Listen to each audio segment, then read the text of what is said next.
Assalamualaikum warahmatullahi wabarakatuh. Bagaimana kabar Anda pemirsa Duta TV? Senang sekali rasanya saya Gusti Muhammad Hermawan dapat kembali hadir menyapa Anda dalam program kesayangan Duta TV, program Majelis Sore, Majelis Kita Semua. Dan alhamdulillahirrahmanirrahim, insya Allah para pemirsa di rumah dalam keadaan kondisi sehat walafiat untuk menyaksikan program tayangan kami Majelis Sore yang insya Allah memberikan keberkahan dan kebermanfaatan ilmu bagi kita semua. Seperti biasa, kami hadirkan satu narasumber dari UIN Antasari Banjarmasin untuk membahas satu tema. Tema yang begitu menarik hari ini seputar memilih takdir.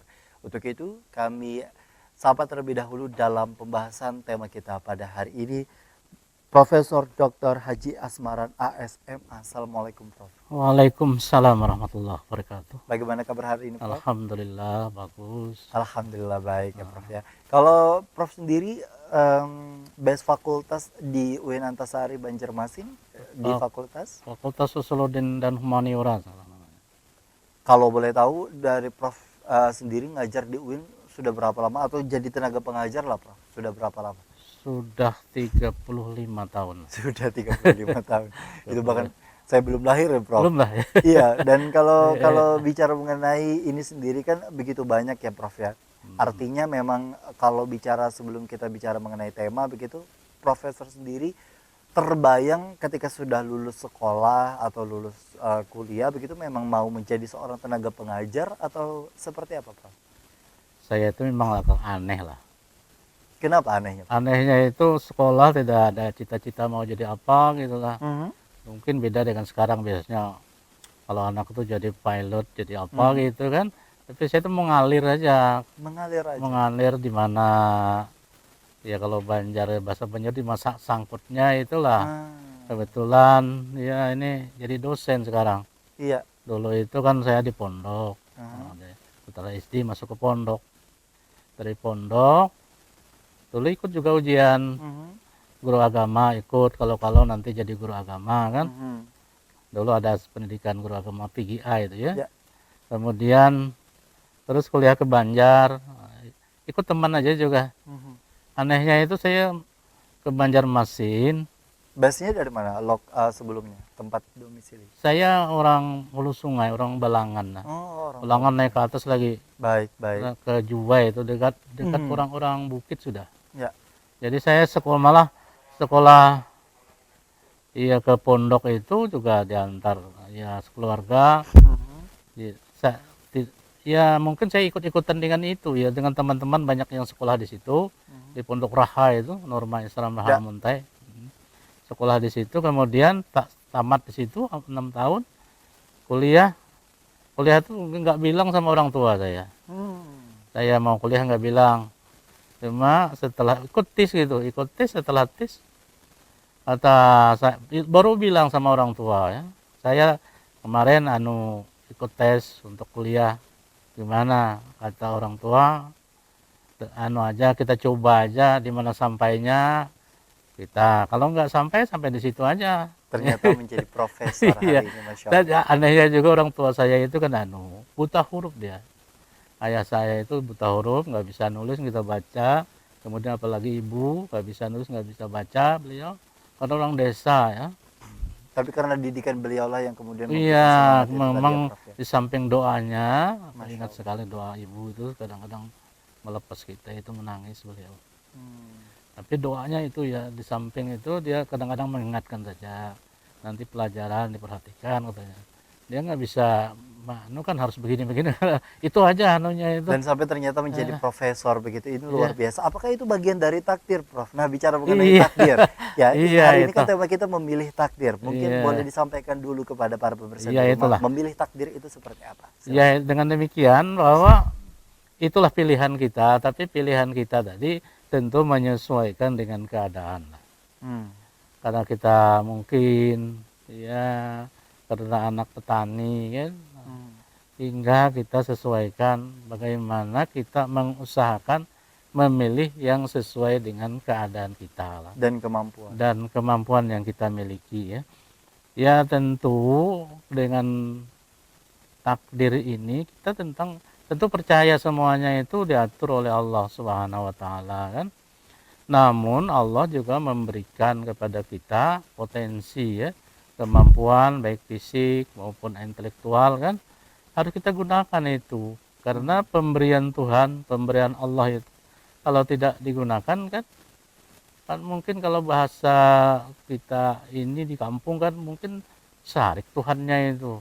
Kan ini sudah diberikan, kenapa kamu tidak gunakan kan? Marah Tuhan. Nah, dengan demikian biasanya saya niatkan aja kita bekerja memilih ini, kenapa harus begitu? Ini adalah perwujudan dari kita mengikuti apa yang dikehendaki oleh Allah. Saya itu ngajari tasawuf yang lebih banyak itu. Orang sufi itu memang begitu dekatnya dengan Allah, begitu ya pasrahnya dengan Allah, tetapi dia tidak meninggalkan usaha ikhtiar. Dan menurut dia bahwa apa yang dia lakukan itu adalah menjalankan perintah Allah.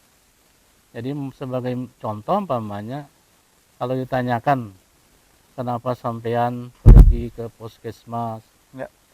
ujar beliau, saya pergi ke puskesmas ini bukan ingin sehat, bukan, tetapi karena ini perintah Allah Subhanahu wa taala. Baik. Jadi niatnya itu menjalankan perintah Allah.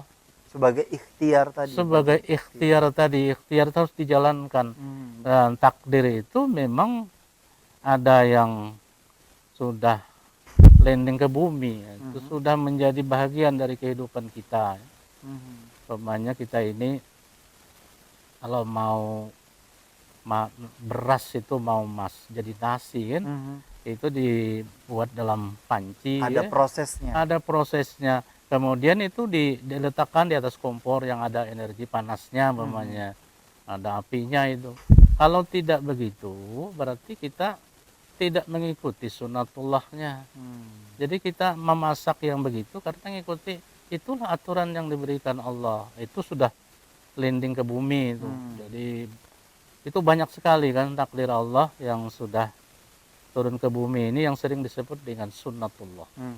Kemudian memang dalam prosesnya itu kita ikuti syariatullah. Ada syariatnya itu.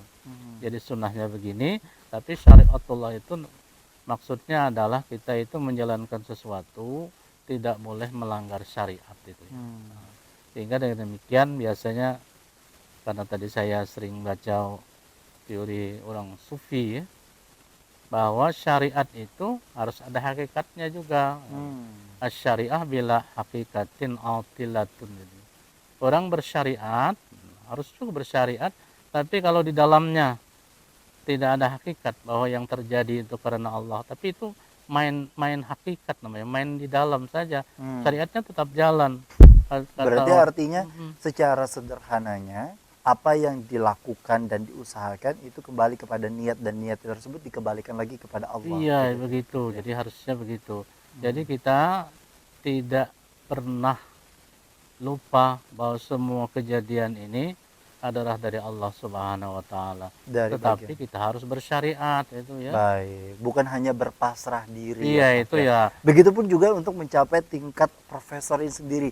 Ini mungkin klise ya Prof ya pertanyaannya, tapi mungkin ingin didengarkan oleh seorang profesor yang kemudian ada di hadapan saya dan mungkin juga mewakili para pemirsa di rumah. Bagaimana rasanya menjadi seorang profesor di dunia akademisi, dan pernah terbayang nggak sebelumnya Prof?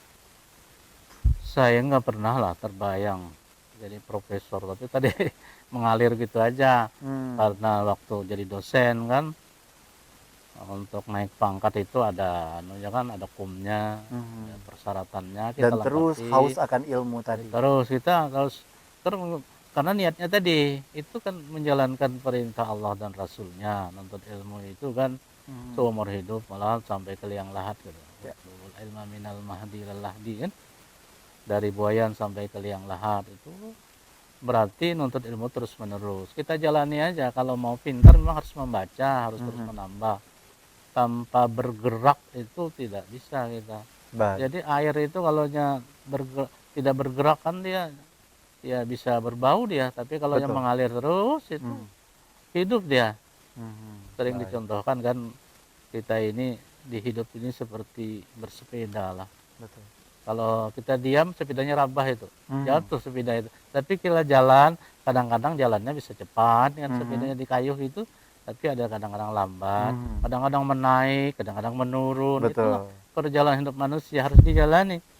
Dan Dan kadang-kadang batu atau halangan di depan pun kita tidak bisa mengontrol itu iya ketika itu ada kadang-kadang ujian. Nah, itu pun bagian dari ujian atau takdir yang tadi iya disebut. itu karena kadang-kadang pas kecandung batu kan, ya Mhm. kalau berjalan mungkin ketendang batu.